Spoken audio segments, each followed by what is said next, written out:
Hello, good morning. നമ്മുടെ section 4.4 coordinates and basis നമ്മൾ continue ചെയ്യാണ്.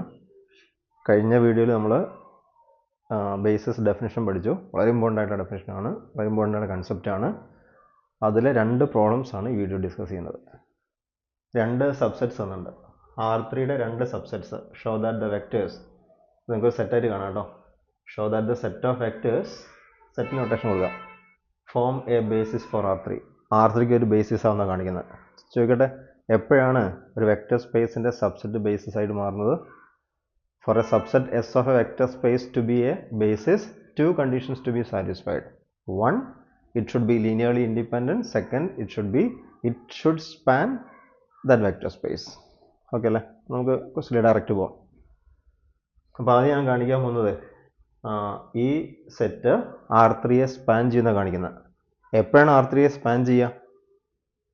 R3യിലെ ഏത് വെക്ടർ എടുത്തു കഴിഞ്ഞാലും ആ വെക്ടേഴ്സിൻ്റെ ലീനിയർ കോമ്പിനേഷൻ ആയിട്ട് എഴുതാൻ കഴിയണം അല്ലേ? പാത്തിലെ വെക്ടർ നിങ്ങൾ കൺസിഡർ ചെയ്തോ.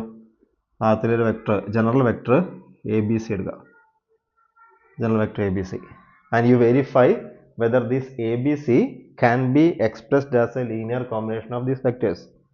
Now this ABC is equal to, problem ചെയ്യാനുള്ള എളുപ്പത്തിനാണ് ഇവിടെ എഴുതുന്നത് കേട്ടോ.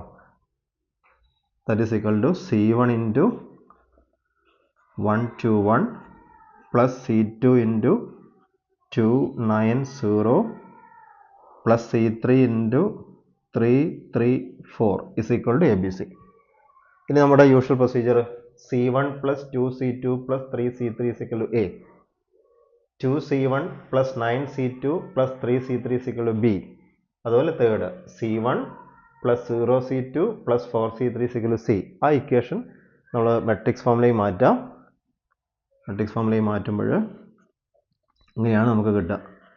121 290 334, ലാസ്റ്റ് കോളായിട്ട് ആരുണ്ടാവും? ABC ഉണ്ടാവും. ഇനി നമ്മൾ ഇതിനെ റോ റിഡക്ഷൻ നടത്തില്ല ചെയ്യുക. എപ്പോഴാണ് നമുക്ക് സൊല്യൂഷൻ കിട്ടുക? സൊല്യൂഷൻ കിട്ടണമെങ്കിൽ ഓഗ്മെന്റഡ് മെട്രിക്സ്, ഈ matrix augmented matrix and coefficient matrix of the same rank നമുക്കറിയാവുന്നതാണ്. അപ്പോൾ ഞാൻ റോ റിഡക്ഷൻ നടത്തുന്നത്. ഇവിടെ 1, താഴേക്കെല്ലാം 0, ഇവിടെ ഓൾറെഡി 1 ആണ്. So 1 2 3 A. ഇനി ഇവിടെ 0 വരണം.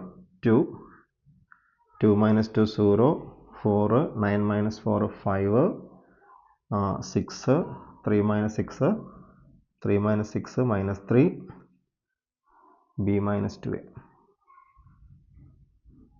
ശരിയല്ലേ? 2 minus 2 0, 4, 9 minus 4 5, 6, 3 minus 6 minus 3, B minus 2A. Okay, ഇനി ഇവിടെ സബ്ട്രാക്ട് ചെയ്താൽ മതി. 1 minus 1 0, 0 minus 2, 4 minus 3 1 and C minus A. Okay അല്ലേ? ഇനി എന്താ ചെയ്യുക? ഇനി ഇവിടെ 1 ആവില്ലേ വേണ്ടത്? ഇവിടെ 1 ആക്കാൻ ഇവിടെ ഒരു 2 കൊണ്ട് മൾട്ടിപ്ലൈ ചെയ്യാം. അപ്പോൾ ഇത് -4 ആവില്ലേ? അത് ഇവിടേക്ക് ആഡ് ചെയ്താൽ മതി. അപ്പോൾ ഇവിടെ 2 കൊണ്ട് മൾട്ടിപ്ലൈ ചെയ്യുന്നു, അത് ഇവിടേക്ക് ആഡ് ചെയ്യുന്നു. So this is equal to 1 2 3 A. ഇവിടെ 2 കൊണ്ട് മൾട്ടിപ്ലൈ ചെയ്യുന്ന ഇവിടേക്ക് ആഡ് ചെയ്യുന്നു. സോ 0 1, ഇവിടെ 2 കൊണ്ട് മൾട്ടിപ്ലൈ ചെയ്താൽ 2 -1. ഇനി ഇവിടെ ചെയ്യുമ്പോൾ എന്തൊക്കെയാണ് ഉണ്ടാവുക? B minus 2ലേക്ക് ഇതിന് 2 ടൈംസ് ആഡ് ചെയ്യണം, പ്ലസ് 2C minus 2A എന്നുണ്ടാവും. ശരിയല്ലേ? എന്നാൽ ഈ -2A എന്തായിട്ട് മാറും? -4A എന്നായിട്ട് മാറും. ഓക്കെ, ഇവിടെ 0 -2 1 C minus A ഉണ്ടാവും. ഓക്കെ അല്ലേ? ഇനി ഈ 1ന് താഴെ 0 വരണ്ടേ? അതിനൂടെ 2 കൊണ്ട് മൾട്ടിപ്ലൈ ഇവിടേക്ക് ആഡ് ചെയ്യാം. And this is equivalent to 1 2 3 A, 0 1 -1 B minus 4A plus 2C. ഇവിടെ 2 കൊണ്ട് മൾട്ടിപ്ലൈ ചെയ്യുന്ന ഇവിടേക്ക് ആഡ് ചെയ്യുന്നു. സോ 0, 2 and minus 2 0 -1, 2 കൊണ്ട് മൾട്ടിപ്ലൈ ഇവിടെ ആഡ് ചെയ്തു 0, 2 കൊണ്ട് മൾട്ടിപ്ലൈ -2 and 1 -1. ഇവിടെ 2 കൊണ്ട് മൾട്ടിപ്ലൈ ഇവിടേക്ക് ആഡ് ചെയ്യാം. ഇവിടേക്ക് ആഡ് ചെയ്യുമ്പോൾ ഇവിടെ 2b ഉണ്ടാവും. 2b ഇവിടെ 2 കൊണ്ട് ഇവിടെ -8a and -a -9a. ഇവിടെ 2 കൊണ്ട് multiply 4c and c 5c ഇങ്ങനെ ഉണ്ടാവും. ഓക്കെ, ഇനി വേണമെങ്കിൽ നിങ്ങൾക്ക് ഇതിനെ 1 ആക്കാം. ഞാൻ 1 ആക്കാൻ പോകുന്നില്ല, നമുക്കറിയാവുന്നതാണ്. 1 ആക്കുന്നത് എന്തിനാ? താഴേക്ക് 0 ആക്കാനാണ്. 1 ആക്കിയാലും 1 ആക്കിയില്ലെങ്കിലും റാങ്കിൽ വ്യത്യാസമൊന്നുമില്ല. Now what is the rank of the augmented matrix? Number of non zero rows അല്ലേ? Number of non zero rows is 3 അല്ലേ? So augmented matrix our rank 3. And what is the rank of the coefficient matrix? Rank of the coefficient matrix എത്രയാണ്? അതും 3 ആണ് അല്ലേ? അല്ല, 1 number of non zero rows 1 2 3 അതും 3 ആണ് അല്ലേ? Since both augmented matrix and coefficient matrix have the same rank, solution exists അല്ലേ? C1 C2 C3ക്ക് നമുക്ക് വാല്യൂ കണ്ടുപിടിക്കാൻ പറ്റും. നിങ്ങൾ എക്സാം എഴുതുമ്പോൾ വാല്യൂ കൂടെ കണ്ടുപിടിക്കാം. ഇവിടെ കമൻറ്റ് എഴുതാം. Since augmented matrix and coefficient matrix have the same rank, solution exists. Hence this set spans R3. പക്ഷേ നിങ്ങളുടെ സേഫ്റ്റിക്ക് നിങ്ങൾ അതിൻ്റെ വാല്യൂ കൂടെ കണ്ടെക്കുക. എങ്ങനെയാണ് വാല്യൂ കാണുക? ഇതിനെ വീണ്ടും സിസ്റ്റമാക്കി മാറ്റാം. ഇവിടെ സിസ്റ്റമാക്കി മാറ്റുമ്പോൾ നോക്കൂ, നമുക്ക് കിട്ടുന്നത് C1 plus 2C2 plus 3C3 = A. ഇവിടുന്ന് കിട്ടുക C2 minus C3 = B minus 4A plus 2C. Last ഇവിടുന്ന് എന്താ കിട്ടുക? ഇവിടുന്ന് മൈനസ് C3 = ദിസ് വൺ അല്ലേ കിട്ടുക? ഞാൻ C3 എഴുതാൻ പോകുന്നത്. So C3 = minus 2B plus 9A minus 5C എന്നുണ്ടാവും. ഇപ്പോൾ C3 കിട്ടിയില്ലേ? ആ C3യുടെ വാല്യൂ ഇവിടെ സബ്സ്റ്റിറ്റ്യൂട്ട് ചെയ്താൽ ആരുടെ വാല്യൂ കിട്ടും? C2ൻ്റെ വാല്യൂ കിട്ടും. കിട്ടിയ C2ൻ്റെയും C3യുടെയും വാല്യൂസ് ഇവിടെ സബ്സ്റ്റിറ്റ്യൂട്ട് ചെയ്ത് നമുക്ക് ആരുടെ വാല്യൂ കിട്ടും?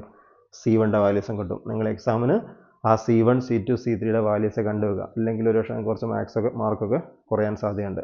ഓക്കെ അല്ലേ? So this set spans R3. ഇനി എന്ത് കാണിക്കണം? ലീനിയർലി ഇൻഡിപെൻഡൻ്റ് ആണെന്ന് കാണിക്കണം. എങ്ങനെ ലീനിയർലി ഇൻഡിപെൻഡൻ്റ് ആവുക? C1 V1 plus C2 V2 plus C3 V3 = 0 solve ചെയ്യണം. C1 C2 C3 = 0 കിട്ടണം. എന്താ സോൾവ് ചെയ്യേണ്ടത്? C1 V1 അതിവിടെ ഉണ്ട് കണ്ടോ? C1 V1 plus C2 V2 plus C3 V3 = 0 എന്നല്ലേ? അപ്പോൾ ആകെ ഒരു മാറ്റമേ ഉള്ളൂ. =0 എന്നുള്ളത് 0 0 0 എന്നായിട്ട് മാറും. അപ്പോൾ ആകെ ഒരു മാറ്റമേ ഉള്ളൂ. ഇത് ചെയ്ത അതേ വർക്ക് തന്നെയാണ്. ആകെ ഇവിടെ 0 0 0 വരുന്നുള്ള ഒറ്റ മാറ്റമേ ഉള്ളൂ. അപ്പോൾ നമ്മൾ മെട്രിക്സ് എഴുതുമ്പോഴോ? മെട്രിക്സ് എഴുതുമ്പോൾ ഈ ലാസ്റ്റ് കോളം 0 ആയിട്ട് മാറി. ഇതില്ല, ശരിയല്ലേ? ഇതിലാണ് നമ്മൾ വർക്ക് ചെയ്യുക. ആ വർക്കെല്ലാം ഇവിടെയുണ്ട്. ലാസ്റ്റ് കോളത്തെ നിങ്ങളോട് മറന്നാൽ മതി. ആ വർക്കെല്ലാം ഇവിടെയുണ്ട്, ഇവിടെയുണ്ട് കണ്ടോ? അപ്പോൾ ഈ ലാസ്റ്റ് ഈ കോളത്തെ നിങ്ങൾ മറന്നു കഴിഞ്ഞാൽ അത് ലീനിയർ ഇൻഡിപെൻഡൻസിൻ്റെ മെട്രിക്സ് ആയിട്ട് മാറി. പക്ഷേ നിങ്ങൾ പരീക്ഷയ്ക്ക് എഴുതുമ്പോൾ സെപ്പറേറ്റ് ആയിട്ട് എഴുതണം. ഈ റൈറ്റ് സൈഡ് 0 0 ആക്കിക്കൊണ്ട് ഈ വർക്കുകളെല്ലാം നിങ്ങൾ അതുപോലെ എടുത്ത് എഴുതിയാൽ മതി. ഓക്കെ അല്ലേ? അപ്പോൾ ലാസ്റ്റ് നമുക്ക് കിട്ടുന്ന ഈ ഒരു മെട്രിക്സാണ് കിട്ടുക ലീനിയർ ഇൻഡിപെൻഡൻസിൽ. ഞാൻ അത് മാത്രം എഴുതുന്നത്. ലീനിയർ ഇൻഡിപെൻഡൻസ് ചെയ്യുമ്പോൾ നമുക്ക് കിട്ടുന്ന മെട്രിക്സ് ഇതായിരിക്കും: 0 1 -1 0 0 -1 കിട്ടും. What is the rank? Rank 3 ആണ്. റാങ്ക് 3 ആണ്. നമ്പർ ഓഫ് അൺനോൺസ് എത്രയാണ്? C1 C2 C3 number of unknowns 3 ആണ്. Condition n = R. n = R implies, in the case of a homogeneous system, n = R implies unique solution, trivial solution. Which is the trivial solution? C1 0 C2 0 C3 0. കിട്ടിയില്ലേ? Linearly independent. അപ്പോൾ ഇന്ന് ഈ work ചെയ്യേണ്ടത് ഇതേ വർക്കിനെ നിങ്ങൾ എടുത്ത് എഴുതണം. ഓക്കെ അല്ലേ? C1 0 C2 0 C3 0 linearly independent ആണ്. ഇപ്പോൾ സ്പാനിങ് ചെയ്യും, ലീനിയർലി ഇൻഡിപെൻഡൻ്റ് കൂടെയാണ്. ഹാൻസിയൻ സിറ്റി ഫോംസ് എ ബേസിസ്. ഓക്കെ അല്ലേ? ഇവിടെ കാണിക്കേണ്ടത് show that the set of vectors do not form a basis for R3 എന്നാണ്. അപ്പോൾ എന്തോ പ്രശ്നം വരും. നമുക്ക് അത് ഇതേ വർക്ക് തന്നെ ചെയ്യാം. ഞാൻ കൂടെ എക്സ്പ്ലെയിൻ ചെയ്യുന്നില്ല. ഇതേ വർക്ക് തന്നെ ചെയ്യാം. ഇതെഴുതും C1 × 2 - 3 1 ദിസ് വൺ എഴുതും = ABC. ഇപ്പോൾ മെട്രിക്സ് എഴുതും. ഞാൻ ആ തുടക്കത്തിലെ മെട്രിക്സ് ഉണ്ട് എഴുതാൻ പോകാം കേട്ടോ. സ്റ്റെപ്സ് കുറയ്ക്കുകയാണ്. അപ്പോൾ നിങ്ങൾക്ക് കിട്ടുന്ന മെട്രിക്സ് ഇതാ: 2 - 3 1 4 1 1 0 -7 1 A B C. ഓക്കെ അല്ലേ? നമുക്ക് ഇവിടെ 1 വരില്ലേ വേണ്ടേ? ഈ രണ്ട് റോവും ഇൻ്റർചേഞ്ച് ചെയ്താൽ മതി. അപ്പോൾ 1 കിട്ടിക്കോളും. സോ 1 1 1 C ഇത് താഴേക്കും വരും. -3 1 -7 B 2 4 0 a. ഓക്കെ അല്ലേ? ഇനി താഴേക്ക് 0 ആക്കണം. So 1 1 1 c, 3 3 and minus 3 0, 3 and 1 4, 3 and this one minus 4 and 3c plus b, 3c plus b. Okay, ഇനി ഇവിടെ 2 കൊണ്ട് മൾട്ടിപ്ലൈ ചെയ്യാം. 2 minus 2 0. So 2 4 minus 2 2, 2 minus 2 a minus 2c, a minus 2c. Okay അല്ലേ? ഇനി ഇവിടെ 1 ആക്കണം. ത്രൂ ഔട്ട് 4 കൊണ്ട് divide ചെയ്യാം. 1 1 1 c, 0 1 minus 1 3c plus b divided by 4. Last വരിക 0 2 minus 2 a minus 2a. ഇവിടെ എന്താ ഏത് വർക്കാണ് ചെയ്തത് നമുക്ക്? ഇത് ഇവിടെ നിന്നല്ലേ 2 0 2 minus 2 a minus 2c എന്നാ, a minus 2c, a minus 2c. ഇനി എന്ത് ചെയ്യണം? ഈ 1ൻ്റെ ചുവടെ 0 ആക്കണം. അപ്പോൾ 2 കൊണ്ട് മൾട്ടിപ്ലൈ ചെയ്യുക, സബ്ട്രാക്ട് ചെയ്യുക. അങ്ങനെ ചെയ്യുമ്പോൾ നിങ്ങൾക്ക് കിട്ടുന്ന matrix 1 1 1 c, 0 1 minus 1 3c plus b divided by 4. 2 കൊണ്ട് മൾട്ടിപ്ലൈ സബ്ട്രാക്ട് ചെയ്യുക. സോ 0 0 0. ഓക്കെ അല്ലേ? ഇനി ഇവിടെ 2 കൊണ്ട് മൾട്ടിപ്ലൈ ചെയ്യാം. So a minus 2c minus 3c plus b divided by 2 എന്നുണ്ടാവും. Simplify ചെയ്യാൻ പോകുന്നില്ല. ഇവിടെ 2 കൊണ്ട് മൾട്ടിപ്ലൈ ചെയ്യുമ്പം ഈ 4 കട്ട് ചെയ്യുമ്പോൾ 2 വരും, സബ്ട്രാക്ട് ചെയ്യാം. ഓക്കെ അല്ലേ? എങ്ങനെ കിട്ടും? ഇനി ചോദിച്ചേ, what is the rank of the augmented matrix? Rank of the augmented matrix നമുക്ക് കിട്ടുന്നത് 3 ആണ്. And what is the rank of the coefficient matrix? ഇത് മറിച്ച് പിടിക്കുക. Rank of the coefficient matrix നമുക്ക് കിട്ടുക 2 എന്നാണ് കിട്ടുന്നത്. ഡിഫറെൻറ്റ് റാങ്ക് അല്ലേ വരുന്നത്? ഒന്ന് 3 ആണ്, 2 ആണ്. Hence this set does not span R3. Span ചെയ്യുന്നില്ല. ഒരു കണ്ടീഷൻ വയലേറ്റ് ചെയ്താൽ മതി. ബേസിസ് ആവ 2 കണ്ടീഷൻസ് അല്ലേ ഉള്ളത്? Linearly independent and span. ഇതിൽ സ്പാൻ ചെയ്യുന്നില്ല.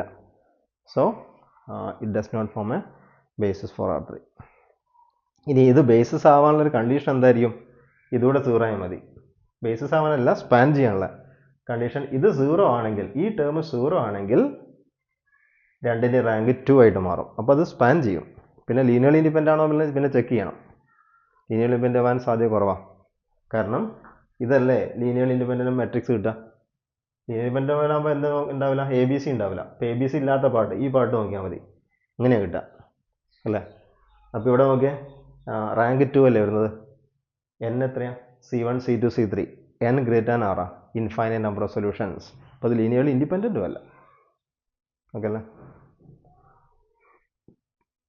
Thank you.